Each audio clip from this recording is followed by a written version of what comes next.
जिस बंदे की जेब में पैसे हैं कुर्बानी उस पर वाजिब है, उसके अब्बा जी पर वाजिब नहीं। अगर अब्बा जी के पास अलग पैसे हैं तो अब्बा जी पर कुर्बानी वाजिब होगी।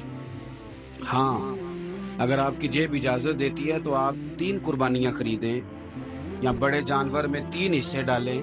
तो अब आप 2 वालदैन की हो गई, एक आपकी अपनी हो गई, लेकिन जब तक आप पर वाजिब कुर्बानी आप नहीं देते तब तक वालदैन की कुर्बानी देना दुरुस्त नहीं है, क्योंकि ये दीन में वाजिब है। जो नमाज आप पे फर्ज है वो आपने पढ़नी है, और जो अब्बा जी पे फर्ज है वो अब्बा जी ने पढ़नी है। इस मसले को भी जरूर ज़हन नशीन करें। उससे अगली बात जो और ज्यादा जरूरी है उसका जरूर ख्याल फरमाएं। हिस्से डाले जाते हैं कुर्बानी के हिस्से, तो 6 हिस्से हो गए, अब 7वां हिस्सा मिल नहीं रहा, तो एक तगड़े से बंदे के पास जाके मालदार से कहा कि चौधरी साहब हिस्सा डाल ले, एक हिस्सा कम है।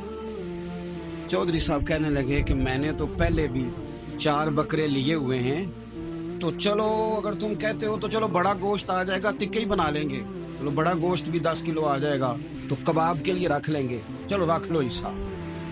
अब 6 बंदों की नियत कुर्बानी की, 7वें की गोश्त की, उसकी नियत कुर्बानी की, पिछले 6 की भी कुर्बानी नहीं होगी, वो भी गए काम से। आप इस बात को समझें कि कुर्बानी का मतलब यह है कि खालिस अल्लाह की रज़ा के लिए मखसूस वक्त में मखसूस जानवर ज़िबा करना। इसलिए ये जरूर तवज्जो करें इस बात पर कि हम कई लोगों को फोर्स करके शामिल कर लेते हैं। बंदा मालदार होता है, वो भी कहता है चलो ठीक है कोई अर्ज नहीं, लेकिन वो नॉमिनेट करेगा। अगर उसने अपनी कुर्बानी रख लिया तो फिर वो बताएगा ये कुर्बानी किसकी है, वालदैन की है, किसकी है।